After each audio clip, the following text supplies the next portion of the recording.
أعوذ بالله من الشيطان الرجيم. بسم الله الرحمن الرحيم. إن الدين عند الله الإسلام. وقال الله تبارك وتعالى: ومن يبتغي غير الإسلام دينا فلن يقبل منه وهو في الآخرة من الخاسرين.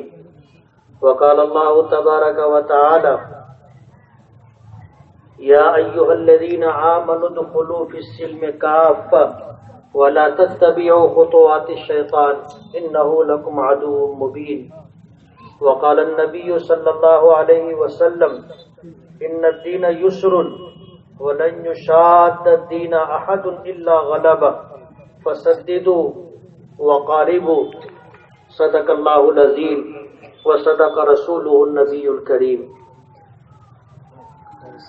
آج کے اس بامقصد اور دینی پروگرام کے صدر محترم مولانا ظہیر احمد ملی صاحب دامت برکاتہم، جمعیت علماء کے نائب صدر حاجی محمد مکی صاحب، دیگر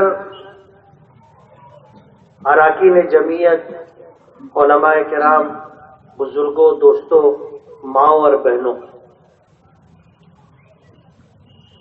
اسلام آج پوری کائنات میں، پوری دنیا میں سب سے زیادہ معتبر، سب سے زیادہ مستند مذہب ہے. اور یہ کوئی ہماری عقیدت کی بات نہیں ہے کہ ہم مسلمان ہیں اس لیے اپنے مذہب کو، اپنے دھرم کو ہم سب مذاہب سے اچھا کہتے ہیں. یہ عقیدت کی بات نہیں ہے، بلکہ یہ حقیقت ہے، یہ واقعہ ہے، یہ سچائی ہے. اور وجہ اس کی یہ ہے کہ اللہ تعالیٰ نے یہ دین عطا کیا، اور اس دین کو اللہ پاک نے ہر اعتبار سے کامل و مکمل بنایا. کامل و مکمل ہونے کا مطلب یہ ہے کہ انسانی زندگی میں جتنے معاملات پیش آتے ہیں ان تمام معاملات کا حل اور مکمل رہنمائی آپ کو صرف اور صرف اسلام میں ملے گی. اسلام کے علاوہ آسمانی مذاہب میں یہودیت بھی ہے، عیسائیت بھی ہے، باطل مذاہب بھی بہت سارے ہیں، لیکن کسی مذہب کے اندر آپ کو انسانی زندگی کے ہر مسئلے کا حل نہیں ملے گا. جیسے آج کے جلسے کا عنوان ہے طلاق ثلاثہ، یعنی 3 طلاق اور اصلاح معاشرہ. اسلام میں جیسے نکاح کے تعلق سے احکامات دیے گئے، اسی طرح نکاح جو ایک اجنبی مرد ایک اجنبی عورت کے درمیان ایک معاہدہ ہے، ایک عقد ہے، ایک ایگریمنٹ ہے جو ایجاب و قبول کے ذریعے سے نکاح میں وجود میں آتا ہے. اگر کسی وجہ سے اس عقد اور معاہدے کو ختم کرنے کی ضرورت پیش آ جائے تو یہ معاہدہ کیسے ختم ہوگا، اس کی ساری تفصیلات بھی اسلام نے ہمیں عطا کی. دوسرے مذاہب میں نہیں ہے. جیسے ہندوازم میں طلاق نہیں ہے، عیسائیت میں طلاق نہیں ہے، یہودیت میں طلاق نہیں ہے، پارسی مذہب میں، جین دھرم میں طلاق نہیں ہے. لیکن ظاہر بات ہے کہ ان کے یہاں بھی ایسے حالات پیش آتے ہیں کہ شادی کے بعد علیحدگی کی نوبت آتی ہے. اور یہ ایک ایسی صورتحال ہے کہ جس سے صرف مسلمان نہیں بلکہ دنیا میں بسنے والی تمام قوموں کے لوگ دوچار ہوتے ہیں. جیسے مسلمانوں میں شادی ہوتی ہے، نکاح ہوتا ہے، نکاح کے بعد سرکاری سروے کے اعتبار سے 200 نکاح میں سے ایک نکاح ایسا ہوتا ہے کہ جس میں میاں بیوی کے درمیان نباہ نہیں ہو پاتا. مزاج آپس میں ملتا جلتا نہیں ہے، ایک دوسرے کی حقوق کی عدم ادائیگی کی وجہ سے دونوں کا ساتھ میں رہنا مشکل ہو جاتا ہے اور معاملہ علیحدگی تک آ جاتا ہے۔ اب ظاہر بات ہے جب نبھا کی کوئی شکل نہیں، میاں بیوی آپس میں ساتھ میں رہ ہی نہیں سکتے، تو ساری زندگی دونوں کو ایک دوسرے سے باندھ کر کے رکھنا اور اس طرح انہیں زندگی گزارنے پر مجبور کرنا کہ شوہر بیوی کا منہ نہیں دیکھنا چاہتا اور بیوی شوہر کا منہ دیکھنا نہیں چاہتی، اور دونوں ایک دوسرے کے حقوق ادا کرنے کے لیے تیار نہیں، دونوں ایک دوسرے کے ساتھ نبھا کرنے کے لیے تیار نہیں، ساتھ میں رہنے کے لیے تیار نہیں۔ اگر مسلمانوں میں 200 نکاح میں سے ایک نکاح ایسا ہوتا ہے تو مسلمانوں کے سامنے پھر راستہ ہے کہ پہلے شوہر اپنی بیوی کو سمجھائے، اگر سمجھانے کے بعد بھی بیوی نہ سمجھے، قرآن کریم نے یہ ساری تفصیلات ذکر کی کہ میاں بیوی کے درمیان مزاج کے اختلاف کی وجہ سے، ایک دوسرے کے حقوق کی عدم ادائیگی کی وجہ سے، ایک دوسرے کے ساتھ نبھا نہ ہونے کی شکل میں جب آپس میں اختلاف پیدا ہو جائے تو کیا کرنا چاہیے؟ اللہ پاک نے تفصیلات ذکر کی، فَعِظُوهُنَّ، کہ پہلے یہ حکم دیا کہ مرد حضرات اپنی بیویوں کو سمجھائیں، نصیحت کریں، خیر کی بات بتائیں۔ شوہر کو ذمہ داری دی کہ شوہر مرد ہونے کی وجہ سے بیوی کے لیے دنیا اور آخرت میں خیر خواہی کا ذمہ دار ہے۔ اللہ نے مرد کو سوجھ بوجھ زیادہ دی ہے اور اس کے مقابلے میں عورت کو کم فہم بنایا ہے۔ مرد کو جذبات کم دیے، عورت کو اللہ نے جذبات زیادہ دیے۔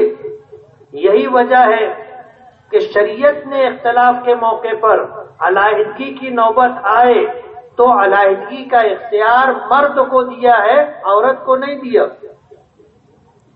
تو مرد کو ذمہ داری دی کہ بیوی کو سمجھائے، فَعِظُوهُنَّ، اسے سمجھائے، اونچ نیچ بتائے، اس کی کیا ذمہ داری ہے اسے یاد دلائے، اس سے جو کوتاہیاں ہو رہی ہیں اس پر اس کو متوجہ کرے، گھر بنا رہے، آپس میں میاں بیوی کا رشتہ قائم رہے، اس بات کو لے کر کے شوہر اپنی بیوی کو سمجھائے۔ یہ قرآن کریم کا حکم ہے، فَعِظُوهُنَّ۔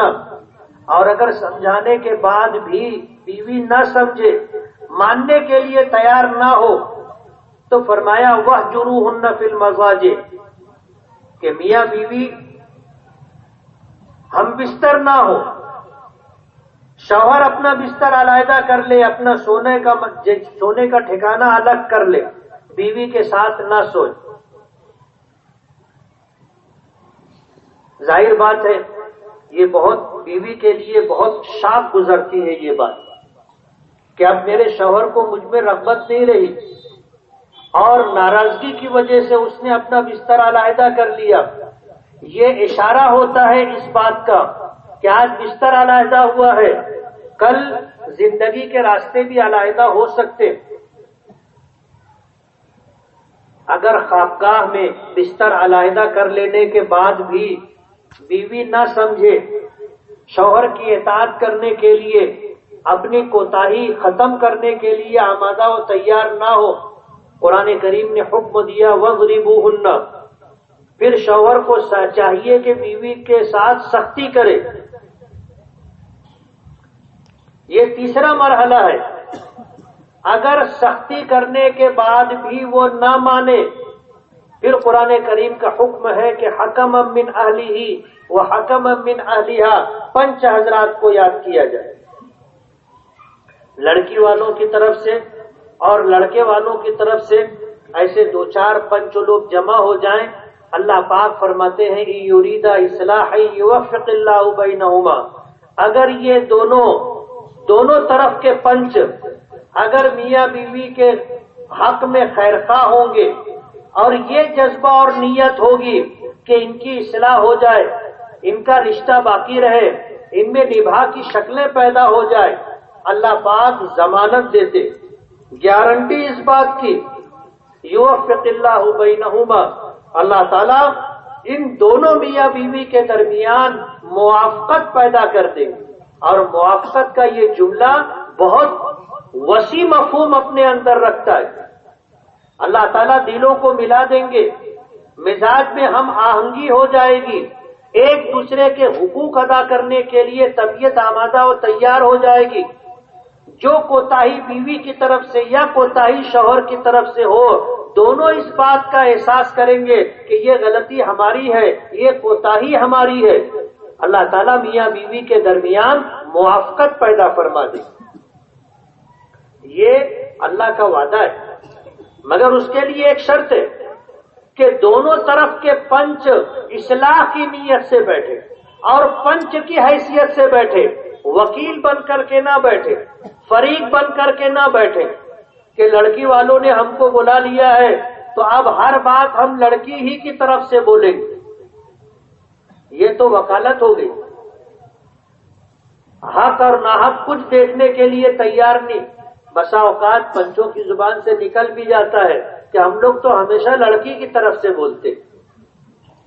یہ اللہ پاک نے جس بات پر گارنٹی اور ضمانت دی ہے اس کے خلاف ہے۔ اللہ پاک نے فرمایا ان یریدا اصلاحا، کہ اگر یہ دونوں طرف کے پنچ اصلاح کی نیت رکھتے ہوں گے، سدھار کی نیت رکھتے ہوں گے، یوفق اللہ بینہما، اللہ دونوں کے درمیان موافقت پیدا کر دے گا، یہ اللہ کا وعدہ ہے۔ آپ دیکھ لو کتنے معاملات ایسے ہوتے ہیں کہ میاں بیوی کے درمیان اختلاف ہوا اور آپس میں معاملہ بگڑتے بگڑتے علیحدگی تک نوبت آ گئی، لیکن پنچ حضرات بیٹھے، انہوں نے انصاف کیا، جس کی کوتاہی تھی اس کو سمجھایا، ڈانٹا ڈپٹا، اس کو پابند کیا، اور اس کے بعد دونوں ساتھ میں رہنے لگے، اللہ نے موافقت پیدا کر دی، اور پھر جو ہے ان کے درمیان آپس میں بنتی رہی، اور ایسا موڑ نہیں آیا کہ اب ان کو علیحدہ کرنا پڑے گا۔ تو قرآن کریم نے اور اسلام نے، شریعت نے یہ ساری تفصیلات ذکر کی ہیں، اور یہ فرمایا کہ اگر پنچوں کے ذریعے بھی موافقت نہ ہو سکے، اصلاح نہ ہو سکے، اور دونوں کے درمیان مزاج کی ہم آہنگی نہ ہو سکے، اب اس صورت کے اندر علیحدگی کی نوبت آ گئی، تو شریعت کا حکم یہ ہے کہ ایک طلاق دی جائے، اور یہ ایک طلاق بھی اصلاح کے عمل کا آخری حصہ ہے۔ طلاق اس لیے نہیں ہے کہ زندگی برباد کر دی جائے، جیسے 3 طلاق میں ہوتا ہے، تو طلاق اصلاح کا آخری درجہ ہے کہ جب شوہر اتنا سب کچھ کرنے کے بعد کہ سمجھایا بھی، بستر بھی علیحدہ کر لیا، ڈانٹا ڈپٹا بھی، سختی بھی کی، پنچوں نے بھی سمجھایا، اور اس کے بعد بھی کوئی صورت بن نہیں رہی ہے، بیوی ماننے کے لیے تیار نہیں ہے، اب شوہر ایک طلاق دے گا، اور ایک طلاق کے بعد عورت کو دال آٹے کا بھاؤ معلوم ہو جاتا ہے۔ جب تک نکاح رہتا ہے میاں بیوی کے درمیان، تو لڑکی کے ماں باپ کہو یا بھائی بہن کہو یا گھر کے دیگر اہل خانہ کہو، وہ اس بات کو سمجھتے ہیں کہ یہ اپنے گھر پر ہے، اس کا اپنا ٹھکانہ ہے، تو اس کے ساتھ ان کا سلوک کچھ اور ہوتا ہے۔ لیکن جب طلاق ہو جاتی ہے تو اب ماں باپ بھی سمجھ لیتے ہیں کہ اب یہ واپس اپنی چھاتی پر آئی، بھائی بہن بھی سمجھ لیتے ہیں کہ اب یہ گھر میں آئے گی تو جو بھنگڑ وہاں چل رہی تھی اب اپنے گھر میں بھی چالو ہو جائے گی۔ ماں باپ کا گھر طلاق کے بعد بیٹی کے لیے تنگ ہو جاتا ہے، اس کی اپنے میکے میں عزت نہیں رہ جاتی،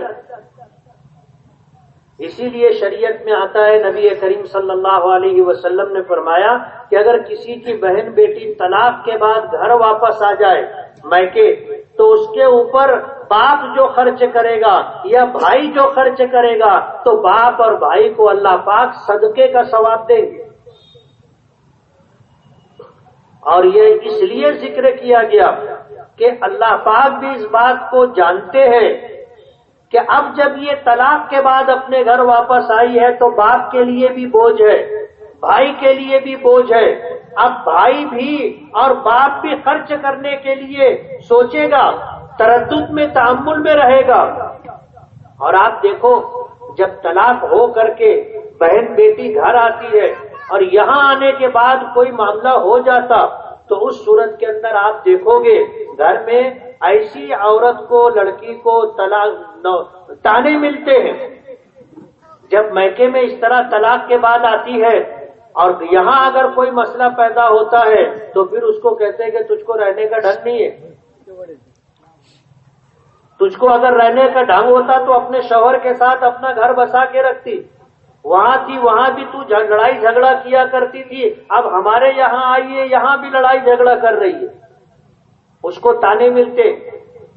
اور شادی سے پہلے گھر میں بیٹی کا راج ہوتا ہے، گھر میں بیٹی کا راج ہوتا ہے، وہ اپنی مرضی سے کھاتی ہے، پکاتی ہے جو چاہے، ماں باپ اس کی ہر ضد پوری کرتے ہیں، اس کے جو بھی مطالبے ہوتے ہیں اچھے سے اچھے کپڑے کا، خرچے کا، آرائش زیبائش کا، وہ سب ماں باپ کر کے دیتے۔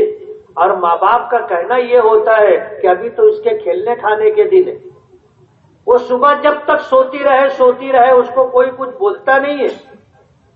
لیکن جب اس کا نکاح ہو جاتا ہے، شادی ہو جاتی ہے، یہ اپنے شوہر کے گھر چلی جاتی ہے اور خدا نہ خواستہ طلاق تک نوبت آئی، پھر جب وہ واپس آتی ہے تو پہلے وہ جہاں سویا کرتی تھی اس کی وہ جگہ اب باقی نہیں رہتی، وہاں کوئی اور سونے لگ جاتا ہے۔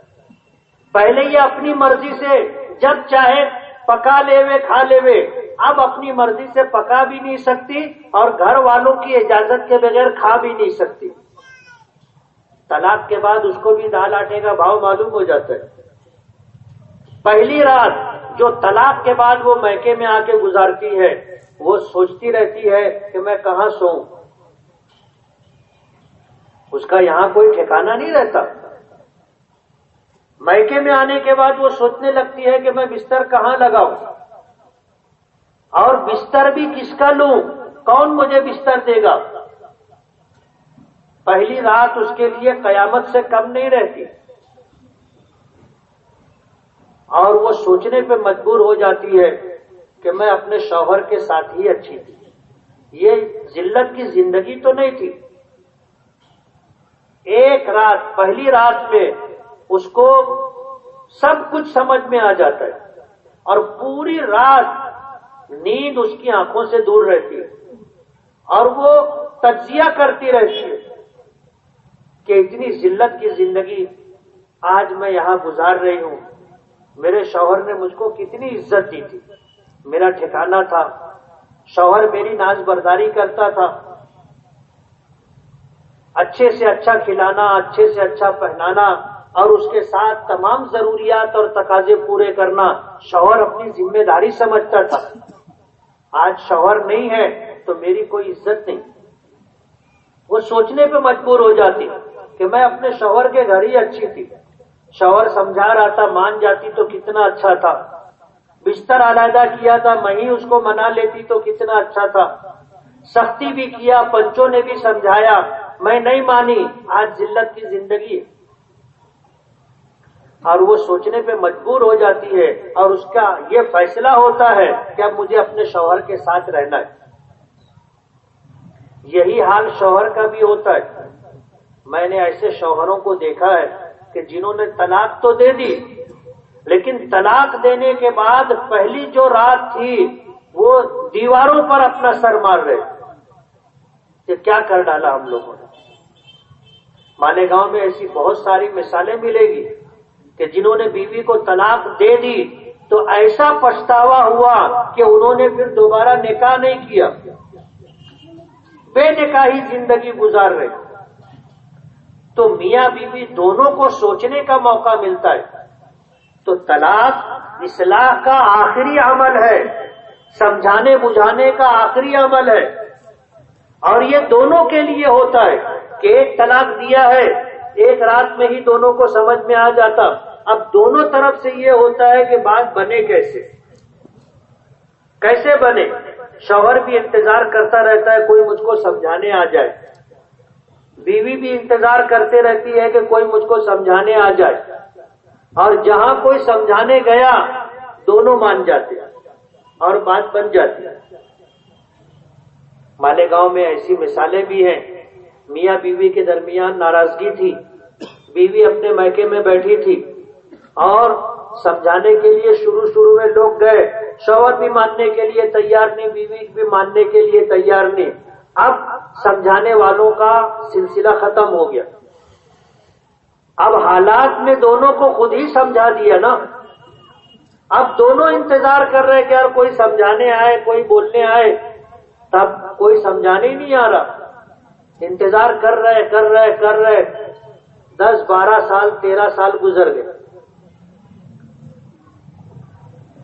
مجھے پتا چلا، اپنے ایک دو ساتھیوں سے مشورہ کیا کہ یار 10 15 سال ہو گئے، نہ طلاق ہے اور نہ ایک دوسرے سے ملاقات ہے، اچھی بات نہیں ہے، کچھ کرنا چاہیے۔ جب میں سے گیا، لڑکی کے باپ سے ملا، تب لڑکی کا باپ بولتا ہے وہی سے بات کرو۔ اب یہ ہوا کہ اس سے بات کرنی ہے، جب گھر میں تھوڑا سا لوگوں کو پتا چلا، ٹھیک ہے بیٹھو بات کرو۔ اب جب بیٹھے بات کرنے لگے، سمجھانے لگے، تو نیچے سر ڈال کر کے خاموشی سے پوری بات سنتی رہی، اور جب تھوڑا سا اس کو موقع ملا کہ اب میرے علاوہ کوئی سننے والا نہیں ہے یا سن نہیں پائے گا، اس کی بوڑھی ماں دور بیٹھی تھی، تو وہ بولنے لگی مفتی صاحب تم 13 سال کے بعد آئے ہو۔ بولے تم کے 13 سال پہلے آوے کرا۔ اب ظاہر بات ہے یہ 13 سال اس کے لیے قیامت سے کم نہیں تھے، وہ ہر آنے والے کو اس امید سے دیکھا کرتی ہوگی کہ شاید یہ سمجھانے کے لیے آیا ہو۔ اس کو سمجھایا، یہ مان گئی، شوہر سے جا کے بات کیا، وہ بھی مانا ہوا تھا۔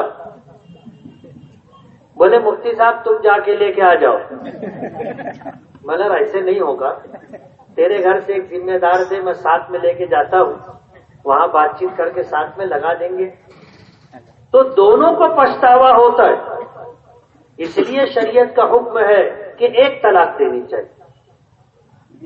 پہلے مالیگاؤں میں ہر مسجد میں 3 مرتبہ ایجاب و قبول کرواتے تھے۔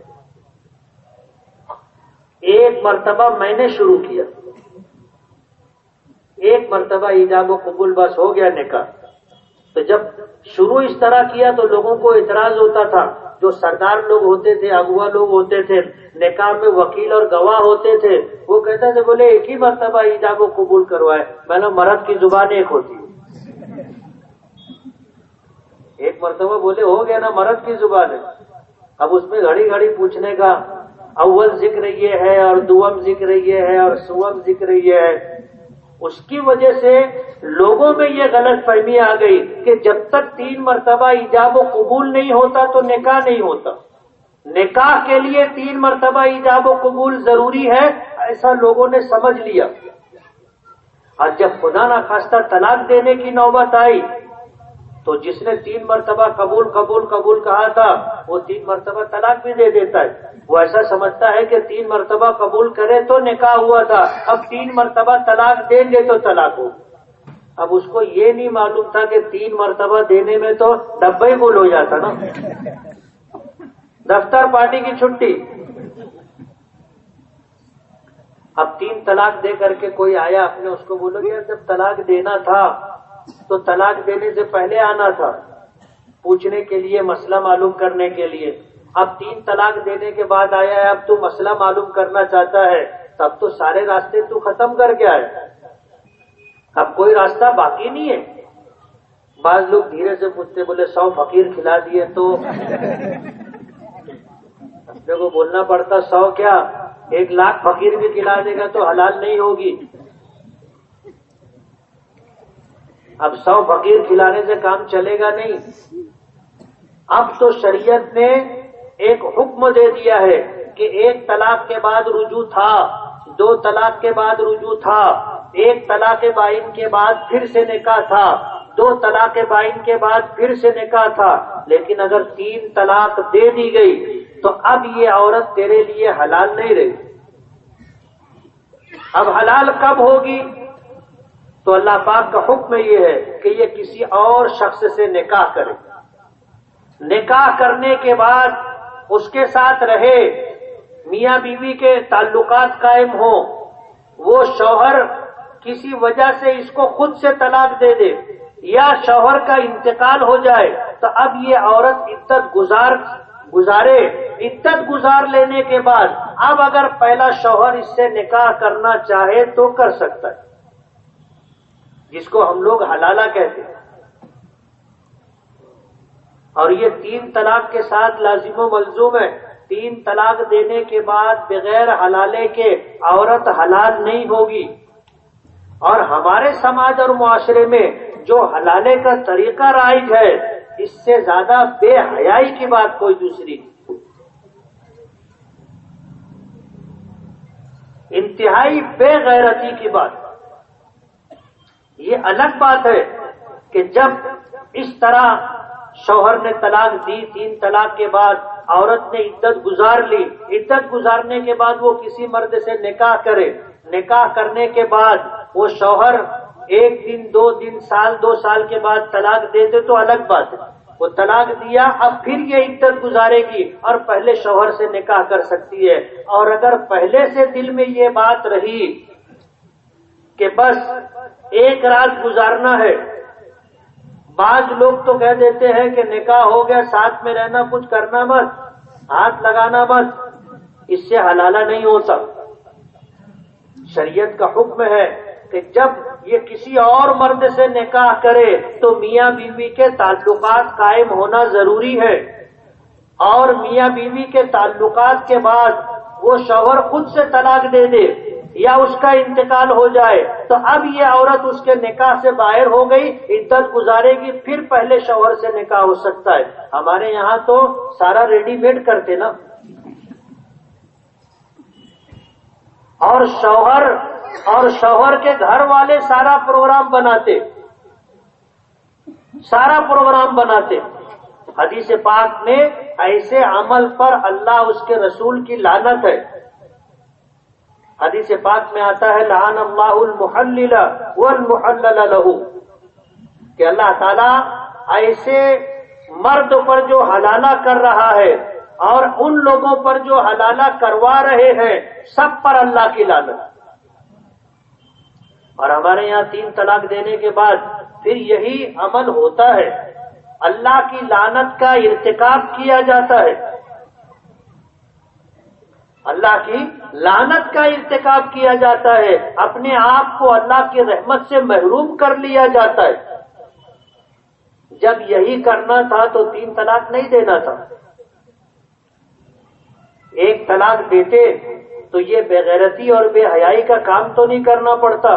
تم کو پھر سے جب ساتھ میں رہنا تھا 1 طلاق دیتے تو عدت میں رجوع کر سکتے تھے، طلاق بائن دیتے تو دوبارہ نکاح کر سکتے تھے، کسی اور سے نکاح کروانے کی ضرورت نہیں پیش آتی. لیکن ہمارے سماج اور معاشرے میں یہ جو 3 طلاق کا رواج پڑا، اس کی وجہ سے یہ ساری مصیبت جو آج مسلمانوں پر ہے وہ ہماری کوتاہیوں کی وجہ سے، شریعت کے حکم کو پامال کرنے کی وجہ سے ہے. اللہ نے جس چیز کو لعنت کا عمل قرار دیا، اس لعنت کے عمل کے ارتکاب کی وجہ سے ہم پر یہ مصیبت آئی. ہم دوسروں کو کیا الزام دیں؟ ان کو تو ہم نے اپنے گھر کا راستہ خود بتایا ہے، اپنے گھر کا راستہ خود بتایا. ایسی عورتیں جن کو ان کے شوہروں نے 3 طلاق دے دی تھی اور پھر اس کے بعد ان عورتوں کا کوئی پرسان حال نہیں تھا، نہ شوہر کے یہاں ٹھکانا، نہ ماں باپ کے یہاں ٹھکانا. ایسی بے گھر عورتیں، بے یار و مددگار عورتیں مجبور ہو گئی اور پھر ان لوگوں نے غیروں کا سہارا لیا اور غیروں کا سہارا لے کر کے سپریم کورٹ تک پہنچی،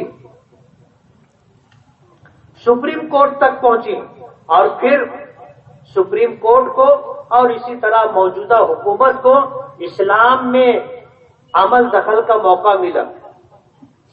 پہلے سپریم کورٹ نے 3 طلاق پر اسٹے دیا 6 مہینے کے لیے کہ اگر کوئی اپنی بیوی کو 3 طلاق دے گا تو طلاق نہیں پڑے گا۔ ظاہر بات ہے یہ حکم شریعت کے خلاف تھا،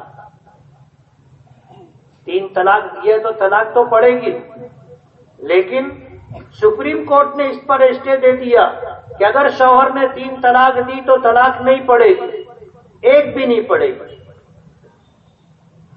اور حکومت کو پابند کیا کہ تم اس کے لیے قانون بناؤ۔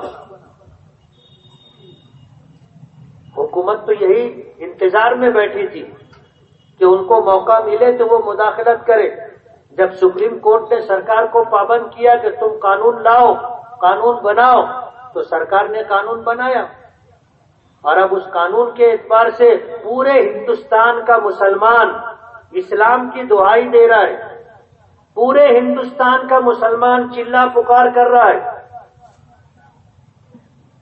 اب ظاہر بات ہے یہ مصیبت تو ہم نے خود مانگی تھی نا، ہم اپنے عمل کے ذریعے سے ہم نے ایسے حالات پیدا کیے کہ آج غیروں کو اسلام پر اعتراض کرنے کا اور اسلام میں مداخلت کرنے کا موقع مل رہا ہے، یہ ہماری کوتاہیوں کی وجہ سے۔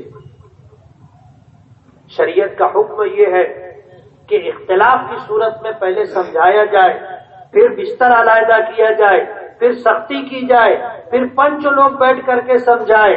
اگر اس سے بھی مسئلہ حل نہ ہو تو اصلاح کا آخری عمل کہ آدمی 1 طلاق دے۔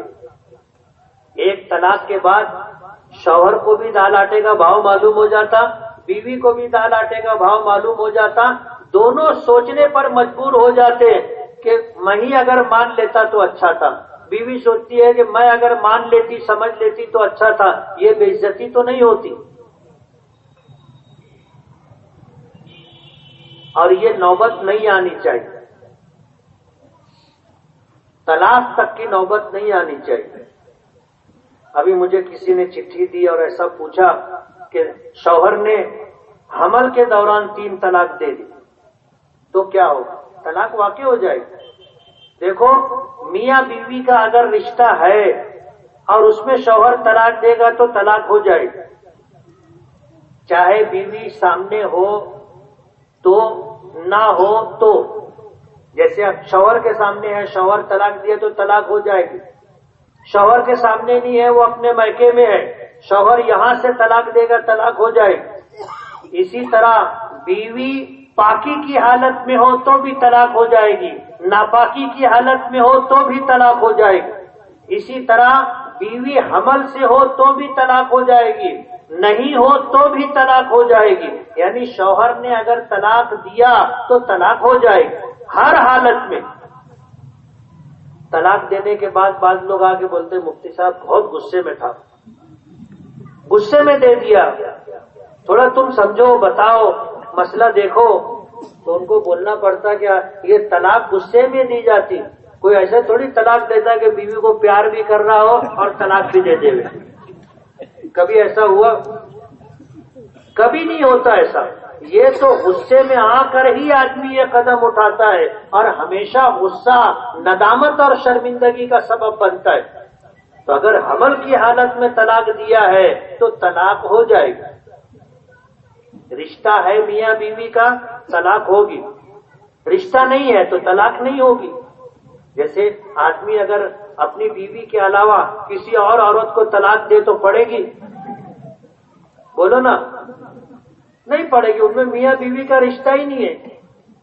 اور طلاق میاں بیوی کے رشتے کو ختم کرنے کا نام، اور جب میاں بیوی کا رشتہ ہی نہیں ہے تو ختم کیسے ہوگا؟ وہ تو ہے ہی نہیں نا۔ اس لیے اگر شوہر طلاق دیتا ہے کسی بھی حالت میں بیوی پر طلاق واقع ہو جائے گی، لیکن طلاق نہیں دینا چاہیے۔ کیوں نہیں دینا چاہیے؟ اللہ پاک نے فرمایا ابغض الحلال عند اللہ الطلاق، حلال چیزوں میں اللہ تعالیٰ کے نزدیک سب سے زیادہ ناپسندیدہ چیز طلاق. ابغض المباحات عند اللہ الطلاق. مباح یعنی جائز چیزوں میں اللہ کے نزدیک سب سے زیادہ مبغوض، سب سے زیادہ ناپسندیدہ چیز طلاق. اور شیطان اس سے بہت خوش ہوتا ہے. حدیث پاک میں آتا ہے کہ روزانہ شام کے وقت شیطان سمندر پر اپنا تخت لگاتا ہے اور سارے شیاطین جو انسانوں کے درمیان فساد برپا کرتے ہیں، گمراہ کرتے ہیں، دلوں میں وسوسہ ڈالتے ہیں، آپس میں جھگڑا لگاتے ہیں، ڈراتے ہیں، پریشان کرتے ہیں، یہ سب شام کو جا کر کے ابلیس تخت لگا کر کے بیٹھتا ہے، اس کو رپورٹ دیتے. پوچھتا ہے کیا کیا آج؟ بولے ایک لڑکا مدرسہ جا رہا تھا، اس کو میں راستے میں کھیل میں لگا دیا. مدرسہ نہیں جانے دیا اس کو. بچے کھیل رہے تھے، وہ ان کے ساتھ کھیل میں لگ گیا، پڑھنے کے لیے گیا نہیں. بولے ٹھیک ہے ادھر ہو جا. دوسرا تو نے کیا کیا؟ بولے بھائی بھائی میں نے جھگڑا کرا دیا. بولے ہاں اچھا کام کیا، کنارے ہو جا. تو کیا کیا؟ بولے میں نے شراب پلوا دی، میں نے جوئے کے اڈے پر لے جا کر کے جوا کھلوا دیا، میں نے زنا کروا دیا. سب کی بات شیطان سنتا ہے، ٹھیک ہے. پھر ایک کہتا ہے کہ سردار میں کوئی بڑا کام تو نہیں کیا، لیکن میں نے میاں بیوی کے درمیان جھگڑا کروا دیا. بولے یار تو میرا دوست ہے، تو کام کر کے آیا ہے بڑا کام. میاں بیوی کے درمیان جھگڑا کرایا تو میاں بیوی کے درمیان جھگڑے کا مطلب یہ ہے کہ اب دو خاندانوں میں جھگڑا ہوگا. دو خاندانوں میں جھگڑا ہوگا کہ یہ لڑکے کا خاندان، یہ لڑکی کا خاندان. اب ان کے درمیان جو اختلاف، جو جھگڑا ہوگا وہ ان کے لیے ہمیشہ ہمیشہ کے لیے دوری کا سبب بن جائے گا. اس کو قریب بلا کر کے اس کی پیٹھ تھپ تھپاتا ہے، تو کام کر کے آئے. اس لیے یہ نوبت نہیں آنی چاہیے، میاں بیوی کے درمیان طلاق کی نوبت نہیں آنی چاہیے. اختلافات رہیں گے اور ہر جگہ رہتے. حضور پاک صلی اللہ علیہ وسلم سے بڑھ کر کے دانا و بینا کون ہو سکتا ہے انسانوں؟ آپ سے زیادہ عقل و دانش رکھنے والا، فہم و فراست رکھنے والا، آپ سے زیادہ تحمل اور بردباری رکھنے والا کون ہوگا؟ لیکن آپ کے یہاں بھی بیویوں کا اختلاف ہوا. حضور پاک صلی اللہ علیہ وسلم تمام بیویوں سے ناراض ہو گئے. وجہ اس کی یہ تھی کہ مدینہ منورہ میں جب کچھ دن گزر گئے تو ازواج مطہرات نے حضور سے نفقے کی زیادتی کا مطالبہ کیا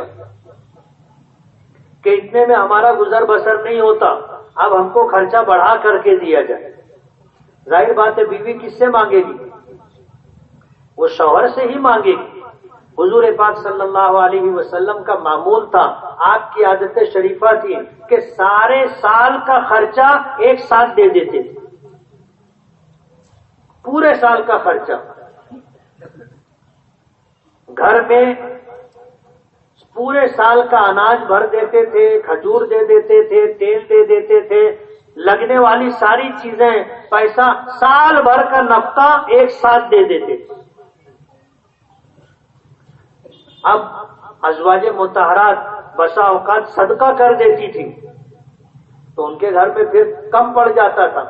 تو حضور سے انہوں نے مطالبہ کیا کہ ہم کو خرچہ بڑھا کر کے دیا جائے.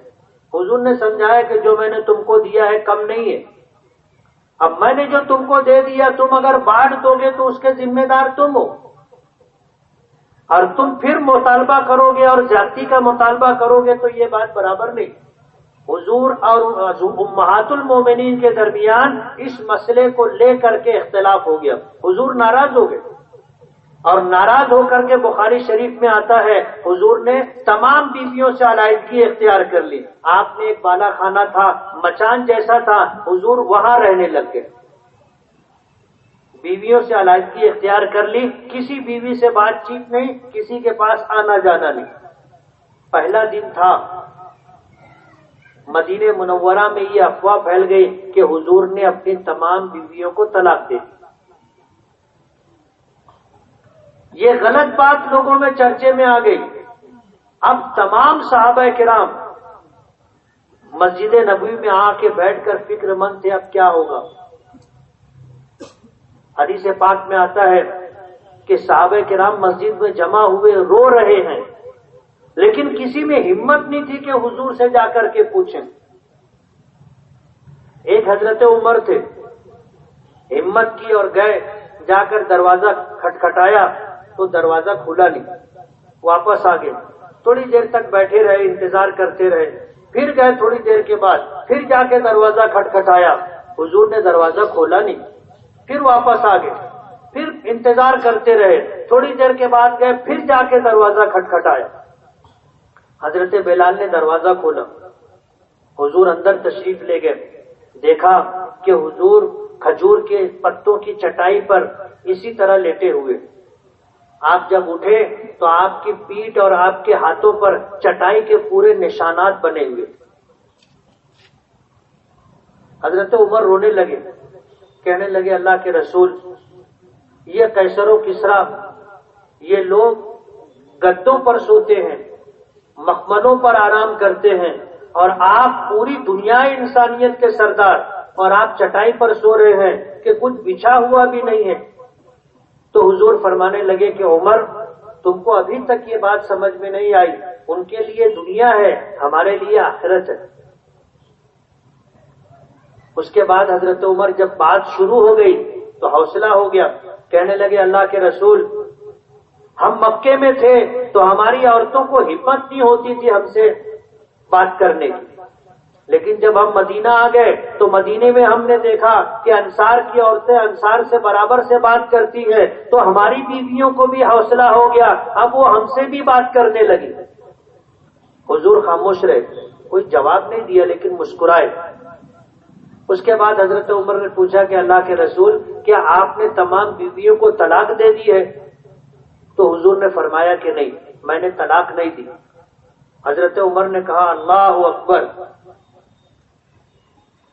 اور کہنے لگے کہ اللہ کے رسول، پورے مدینے میں اس بات کی افواہ ہے کہ آپ نے بیویوں کو طلاق دے دی ہے۔ حضور نے فرمایا کہ میں نے طلاق نہیں دی۔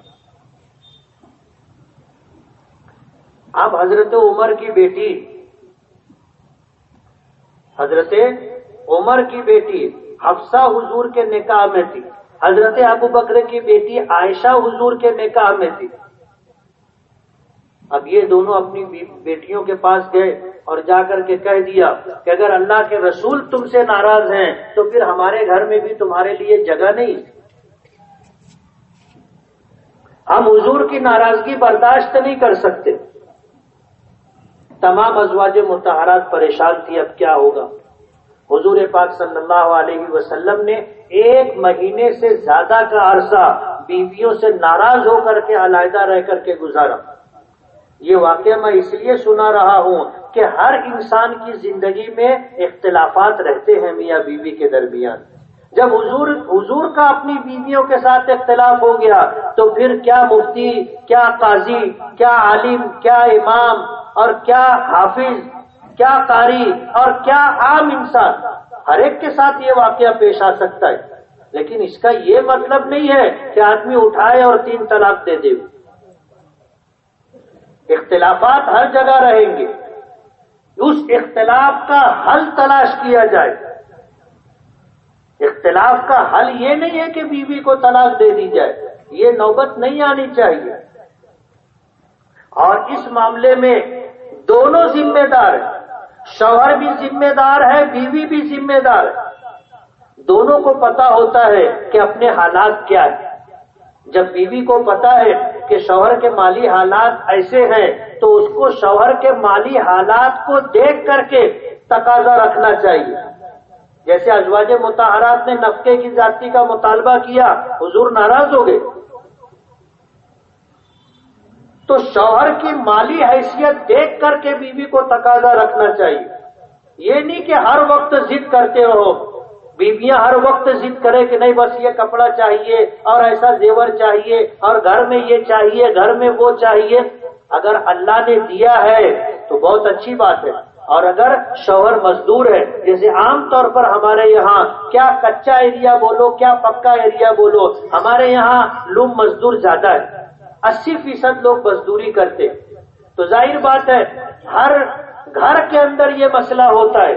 سمجھدار بیویاں اپنے شوہر کا ہاتھ بٹاتی ہیں، شوہر کا جو خرچہ جو آمدنی ہے، اس کی جو کمائی ہے، اس کے پیش نظر اپنا گھر چلاتی، فضول خرچی نہیں، بیجا مطالبات نہیں، اسراف نہیں، جو ہے اتنے میں اپنے کو گھر چلانا ہے۔ اور کیسے چلے گا؟ میاں بیوی کو مل کر کے طے کرنا چاہیے، ایک دوسرے سے مشورہ کر کے طے کرنا چاہیے، یہ نہیں کہ اس کو عنوان بنا کر کے اب جھگڑا شروع ہو، اختلاف شروع ہو، اور پھر جو ہے بیوی کی بات سے ناراضگی کے بعد شوہر مارنا ٹھوکنا شروع کر دے، دھکا دے کر کے گھر سے باہر نکالے، یہ سب نہیں ہونا چاہیے۔ اور یہ بھی نہیں ہونا چاہیے کہ ذرا ذرا سی بات پر بیوی ناراض ہو کر کے شوہر کو بچوں کو چھوڑ کر کے میکے جا کر کے بیٹھ جائے، یہ بھی اچھی بات نہیں ہے۔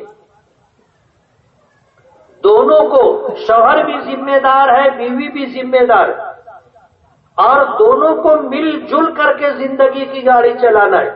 یہ دونوں زندگی کے دو پہیے ہیں، اور دونوں کو اپنی ذمہ داری پوری کرنی ہے، اور میاں بیوی کے باہم مل کر کے زندگی گزارنے کی وجہ سے بچوں پر اچھے اثرات پڑتے ہیں، اور ان بچوں کا مستقبل روشن ہوتا ہے۔ یہ بچے سماج کے لیے اچھے افراد ثابت ہوتے ہیں۔ جن میاں بیوی کے درمیان جھگڑا ہوتا رہتا ہے، ان کے بچوں کی ذہنی صلاحیت خراب ہو جاتی ہے، ایسے بچے سائیکک ہو جاتے، نفسیاتی مریض ہو جاتے ہیں۔ ان بچوں میں کچھ بچے ایسے ہوتے ہیں جو یہ فیصلہ کر لیتے ہیں کہ میرے ابا اچھے ہیں، اماں اچھی نہیں۔ کچھ بچے یہ فیصلہ کر لیتے ہیں کہ میری اماں اچھی ہے، میرا باپ اچھا نہیں۔ اور ہوتا یہ ہے کہ پھر بچے یا تو باپ سے باغی ہو جاتے ہیں یا ماں سے باغی ہو جاتے ہیں، اور بچوں میں نافرمانی آ جاتی ہے۔ اچھا بھلا بسا بسایا گھر خراب ہو جاتا ہے، بچے بے ہاتھ ہو جاتے، اور یہ بچے جب بڑے ہوتے ہیں تو پھر ماں باپ کو خاطر میں لاتے نہیں، ماں باپ کی اطاعت فرما برداری نہیں کرتے، ماں باپ کے حقوق کو ادا نہیں کرتے، ماں باپ کی ان کے نزدیک کوئی عزت نہیں ہوتی۔ اور یہ سب کچھ میاں بیوی کے جھگڑوں کی وجہ سے ہوتا ہے۔ بچوں کے سامنے تو کبھی بھی میاں بیوی کا جھگڑا نہیں ہونا چاہیے۔ شوہر کو بھی یہ خیال رکھنا چاہیے بچے ہیں تو بیوی کو نہ ڈانٹے، انتظار کرے تنہائی کا، اور جب تنہائی ہو تو اس کو کہے کہ تو نے یہ کیا حرکت کی، ایسا کیسے چلے گا، اس کو احساس دلائے۔ لیکن بیوی کو ڈانٹنا، گالی دینا، اس کو بے عزت کرنا، وہ بھی بچوں کے سامنے اچھی بات نہیں۔ اور اسی طرح عورت کو بھی خیال رکھنا چاہیے کہ بچوں کی موجودگی میں شوہر سے نہ الجھے، کوئی بات ہو گئی خاموش رہے، تھوڑا انتظار کرے، اور تنہائی میں شوہر کو کہے کہ تم ایسا کیسے کرتے ہو، ایسے کیسے چلے گا۔ دونوں کی ذمہ داری ہے۔ اختلافات ہر گھر میں رہتے، کوئی آدمی ہم میں ایسا نہیں ہوگا جس کا اپنی بیوی سے کبھی انبن نہ ہوا۔ اختلاف ہوتا ہے، لیکن اختلاف ہونے کا مطلب یہ نہیں ہے کہ اب عزت سڑک پر لے کر کے آ جائے۔ بعض لوگ لڑائی جھگڑا چالو کرتے، پوری گلی کے لوگ جمع ہو جاتے، لوگ آ کر کے تماشا دیکھتے رہتے، مرد بھی آ کر کھڑے ہو کے تماشا دیکھتے رہتے ہیں، عورتیں بھی آ کر کے کھڑے ہو کر کے تماشا دیکھتی رہتی، اچھی بات نہیں ہے۔ میاں بیوی دونوں کی ذمہ داری ہے کہ وہ ان جیسے معاملات کے اندر اپنی ذمہ داری کو سمجھیں۔ نکاح ہو گیا، کچھ دن گزر گئی، اس کے بعد میاں بیوی کو یہ ذہن بنا لینا چاہیے کہ اب ہمیں ایک نیا خاندان بنانا ہے، ہمیں اپنے بچوں کے لیے روشن مستقبل طے کرنا ہے۔ ہم اپنے لیے نہیں، اب اپنے بچوں کے لیے ہم جی رہے، اپنے بچوں کی تعلیم کیسے ہو، ان کی تربیت کیسے ہو، اور بچے سماج کے لیے، خاندان کے لیے اور ماں باپ کے لیے کیسے عزت اور نیک نامی کا باعث بنے، یہ ماں باپ کی ذمہ داری ہے۔ آج مسلمانوں سے زیادہ غیروں میں میاں بیوی کے معاملات ہیں. اللہ کا کرم ہے، اللہ کام لے رہا ہے. میں غیر مسلموں کی بھی پنچایت کرنے لگ گیا. کتنے گھرانے ایسے ہیں کہ میاں بیوی کے جھگڑے تھے، کوئی ان کے یہاں پنچایتی نظام نہیں ہے جیسا اپنے یہاں پنچایتی نظام ہے. پہلے اپنے یہاں ہر مسجد میں اصلاحی کمیٹی تھی اور مسجد میں کچھ لوگ طے تھے جو مسجد کے اطراف میں اگر کوئی معاملات ہو تو وہاں جا کر کے بنانے کا، سمجھانے کا کام کیا کرتے تھے. مسلمانوں میں یہ کام اجر و ثواب کا باعث ہے، اس لیے کچھ لوگ یہ کام کرتے ہیں. غیروں کے اندر یہ کام نہیں ہے. کوئی سمجھانے والا نہیں، کسی کو کسی سے کچھ لینا دینا نہیں. ایسے بہت سارے معاملات جب ان کو یہ لگا کہ بھائی یہ سمجھاتے ہیں، میرے پاس آئے کہ آپ ذرا چلو. میں گیا، دونوں کی بات سنا، سمجھایا، دونوں راضی ہو گئے. آج چین و سکون کی زندگی گزار رہے. مجھے پتا ہے مسلمانوں سے زیادہ غیروں میں اس طرح کے مسائل ہیں، لیکن اسلام کو بدنام کرنے کے لیے اور مسلمانوں کو بدنام کرنے کے لیے آج بہت منظم طریقے سے اس بات کی کوشش کی جا رہی ہے کہ ہمارے تھوڑے سے معاملات کو، کہتے نا رائی کا پہاڑ بنانا. معاملہ چھوٹا سا تھا، اس کو اتنا بڑھا چڑھا کر کے موجودہ حکومت بتا رہی ہے کہ جیسے مسلمانوں میں طلاق کی بہت کثرت ہے، جبکہ سرکاری سروے ہے کہ 200 نکاح میں ایک نکاح ایسا ہوتا ہے جس میں طلاق تک کی نوبت آتی مسلمانوں میں. اور یہ ہمارا سروے نہیں ہے، یہ سرکار کی سروے رپورٹ ہے. اور مسلمانوں کے مقابلے میں ہندوؤں میں میاں بیوی کے جھگڑوں اور علیحدگی کے معاملات مسلمانوں سے زیادہ ہیں. ان کے یہاں ہر 80 نکاح میں ایک نکاح ایسا ہوتا ہے جو ٹوٹنے تک کی نوبت آ جاتی. اور وہ لوگ طلاق دیتے نہیں، دو راستہ اختیار کرتے ہیں، یا تو راکھیل ڈال کر کے جلا دیں گے، یا کنویں میں ڈھکیل دیں گے، یا پھانسی پہ چڑھا دیں گے. اور اگر یہ نہیں کیے تو پھر مودی کی طرح عورت کو چھوڑے رکھیں گے، طلاق نہیں دیں گے، اس کو لٹکا کر کے رکھیں گے کہ نہ وہ شوہر والی نہ بغیر شوہر والی. آج مودی جو ہے مسلمانوں میں ان عورتوں کے متعلق جن کو طلاق ہو گئی ہے ان کو لے کر کے دبلے ہو رہے ہیں، ان کا وزن کم ہو رہا. اگر عورتوں کی اتنی ہی ہمدردی تھی تو اپنی بیوی کو گجرات میں نہیں رکھتے، دلی میں لا کے رکھتے نا. جیسے جتنے پیچھے وزیر اعظم گزرے وہ اپنی بیویوں کو رکھتے تھے اپنے ساتھ، ان کو بھی اپنی بیوی کو لا کر کے رکھنا تھا. یہ ادھر وزیر اعظم بنے، ان کی بیوی کے پاس سیکورٹی پہنچ گئی، پولیس والے نگرانی کے لیے، حفاظت کے لیے.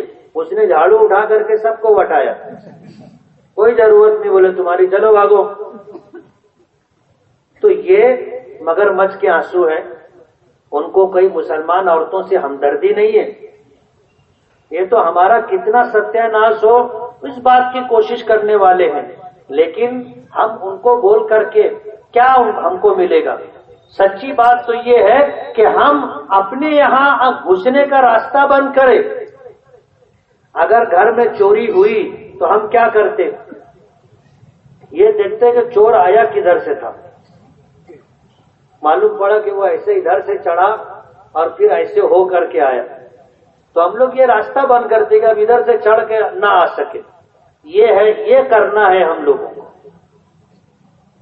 گھر میں چوری ہو گئی تو اس کا یہ مطلب نہیں ہے کہ اب وہ راستہ کھلا رکھے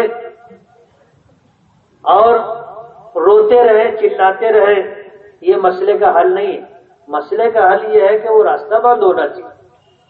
راستہ بند ہو گیا پھر چور کو راستہ ہی نہیں ملے گا نا. تو ہم لوگوں کو بھی ہمارے جو چور دروازے ہیں وہ بند کرنا چاہیے. ہم سماج اور معاشرے کے اندر بیویوں کے حقوق ادا کریں، اپنے بچوں کی اچھی تعلیم و تربیت کریں، دین کو زندہ رکھیں. اگر بیوی کی طرف سے کوئی کوتاہی ہو گئی تو درگزر کا معاملہ کریں، اس کو جو ہے ہوا نہ بنائیں. چھوٹے چھوٹے مسئلوں کو لے کر کے طوفان بدتمیزی نہ برپا کریں اور عورت کو پوری گلی اور محلے میں رسوا نہ کریں. گھر کی بات گھر میں رکھیں اور ایک دوسرے کو سمجھ بوجھ کر کے معاملہ رفع دفع کریں. اختلافات رہیں گے، نہیں رہیں گے ایسا کوئی نہیں کہہ سکتا. میاں بیوی کے درمیان اختلاف ہمیشہ رہا ہے، اور بسا اوقات یہ اختلاف ترقی کا سبب بنتا ہے، یہ اختلاف رحمت کا سبب بنتا ہے. لیکن ہم لوگ اس اختلاف کو زحمت اور مصیبت بنا لیتے. ایسے حالات کے اندر ہم لوگوں کو غور کرنا چاہیے کہ آج مسلم معاشرے کے اندر جو ہمیں بدنام کرنے کی راہ اختیار کی گئی ہے کہ مسلمان بہت طلاق دیتے ہیں اور 3 طلاق دیتے ہیں، یہ جو صورتحال ہے یہ اچھی نہیں. ہم نے ان کو گھسنے کا موقع دیا اور اسلام میں مداخلت کی راہ ہم نے ان کو دکھائی ہے. اس لیے ہم دوسروں کو جو ہے برا بھلا کہنے سے بہتر یہ ہے کہ اپنے گریبان میں سر ڈال کر کے دیکھیں کہ ہماری کیا کوتاہی ہے. اگر ہم نے اتنا کیا تو انشاءاللہ غیروں کو جو ہے ہنسنے کا اور غیروں کو اسلام میں دخل اندازی کرنے کا موقع نہیں ملے گا. اللہ تعالی ہمیں عمل کی توفیق عطا فرمائے. وآخر دعوانا ان الحمد للہ رب العالمین.